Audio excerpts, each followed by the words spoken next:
Hindi MVP, hindi scoring title. Ito ang tunay na pakay ni Jaylen Brown sa Philadelphia. Brown plus LeBron sa 76ers. Ito ang malaking plano sa likod ng blockbuster trade. May isang bagay na agad na nilinaw ni Jaylen Brown matapos siyang maging bagong miyembro ng Philadelphia 76ers. At kung seryosong pakinggan ang kanyang mga sinabi, maaaring mas malaki ang ibig sabihin nito kaysa sa simpleng statement ng isang bagong player. Dahil sa pagkakataong ito, hindi scoring ang pinag-usapan ni Brown, hindi rin MVP award, at lalong hindi individual statistics. Ang pinag-uusapan niya ay isang bagay na matagal nang hinihintay ng Philadelphia, isang championship. Sa kanyang unang press conference bilang bagong superstar ng 76ers, malinaw ang mensahe ni Brown. Ang focus niya ay winning. Para kay Brown, bawat practice, bawat meeting, bawat shoot-around, at bawat film session ay dapat nakasentro sa isang tanong. Ano ang kailangan naming gawin para manalo gabi-gabi? At maaaring simple lang pakinggan ang statement na iyon. Pero kapag tiningnan natin kung ano ang nangyari bago siya dumating sa Philadelphia, mas maiintindihan natin kung bakit napakalaki ng kahulugan nito. Dahil hindi ordinaryong trade ang ginawa ng 76ers para makuha si Brown. Sa isang blockbuster move na ikinagulat ng buong NBA, ipinadala ng Philadelphia si Paul George at malaking halaga ng draft capital papunta sa Boston Celtics kapalit ng superstar forward. Ibig sabihin, hindi lang sila kumuha ng isang bagong scorer. Gumawa sila ng isang napakalaking desisyon na maaaring magbago sa direksyon ng franchise. At parang hindi pa sapat iyon, mas lalo pang naging interesting ang sitwasyon nang mapasama sa bagong picture si LeBron James. Ngayon, biglang nagkaroon ang Philadelphia ng isang lineup na puno ng malalaking pangalan. Nariyan si Tyrese Maxey, nariyan si Joel Embiid, nariyan si Jaylen Brown, at ngayon kasama rin si LeBron James. 4 na players na nag-average ng mahigit 20 points kada laro noong nakaraang season. Si Maxey ay nag-average ng 28.3 points. Si Embiid ay may 26.9 points kada laro. Si Brown naman ay nagtala ng 28.7 points bawat laro. At si LeBron ay nagtapos ng kanyang huling season sa Los Angeles Lakers na may 20.9 points kada laro. Kung numbers lang ang pag-uusapan, napakalakas ng grupong ito. Pero dito nagiging mas interesting ang sinabi ni Brown. Dahil sa halip na sabihin niyang gusto niyang maging leading scorer, sinabi niyang hindi niya masyadong iniintindi ang kanyang individual production. Ang priority niya ay kung ano ang kailangan gawin ng team para manalo. At maaaring ito ang eksaktong mindset na kailangan ng Philadelphia. Dahil sa totoo lang, hindi naman kakulangan sa scoring ang pinakamalaking problema ng isang roster na ganito karami ang offensive talent. Ang mas malaking tanong ay kung paano nila pagsasama-samahin ang lahat ng iyon. Sino ang kukuha ng final shot? Sino ang magiging primary option? Sino ang kailangang mag-adjust? At sino ang handang magsakripisyo kapag hindi na pareho ang role niya tulad ng dati? Dito papasok ang sinabi ni Brown. Dahil ayon sa kanya, wala siyang problema sa pagbabago ng kanyang role kung iyon ang makakatulong para manalo ang Philadelphia. At hindi lang iyon. May isa pang bahagi ng kanyang statement na maaaring mas mahalaga.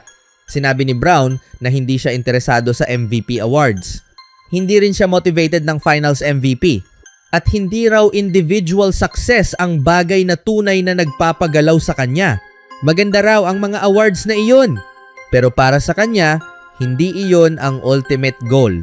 Ang gusto niya ay makamit ang isang bagay bilang isang grupo. Isang NBA championship. At dito natin makikita kung gaano kalaki ang pressure na dala ng bagong Philadelphia roster. Dahil ang 76ers ay hindi na basta umaasang maging competitive. Hindi na sapat ang makapasok sa playoffs. Hindi na sapat ang magkaroon ng isang magandang regular season. Sa dami ng superstar na mayroon sila ngayon, iba na ang expectation. Championship ang magiging sukatan.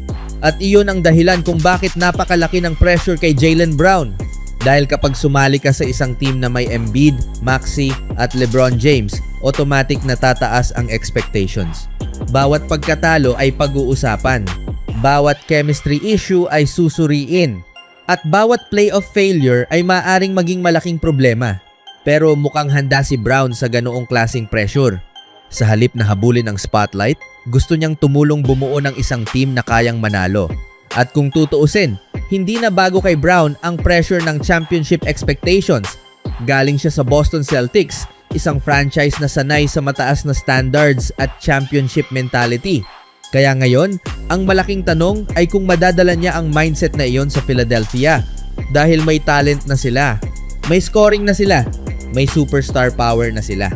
At ngayon, mayroon silang isang player na nagsasabing handa siyang gawin kung anuman ang kinakailangan para manalo. Pero siyempre, dito pa lang magsisimula ang tunay na challenge. Dahil madaling sabihin na winning ang priority. Mas mahirap itong patunayan kapag nagsimula na ang season. Mas mahirap kapag may 4 na superstar na kailangang hatiin ng basketball. Mas mahirap kapag may isang player na hindi nakakatanggap ng expected number of shots.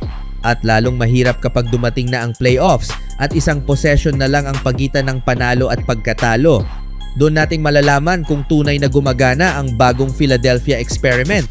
Dahil ang malaking tanong ngayon ay hindi kung kaya bang mag-score ng 76ers. Alam nating kaya nila iyon. Ang tanong ay kung kaya nilang maging isang cohesive team. Kaya ba nilang mag-adjust para sa isa't isa? Kaya ba nilang tanggapin ang roles na kailangan ng team? At higit sa lahat, kaya ba nilang dalhin ang napakalaking talent na ito hanggang sa championship? Iyan ang magiging tunay na test. At para kay Jaylen Brown, mukhang malinaw na kung ano ang kanyang sagot. Hindi niya hinahabol ang MVP. Hindi niya hinahabol ang scoring title. Hindi niya hinahabol ang individual recognition. Ang gusto niya ay isang championship.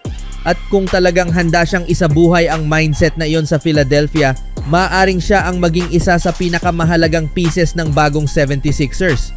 Dahil minsan, ang championship team ay hindi nabubuo dahil sa kung sino ang pinakamagaling mag-score.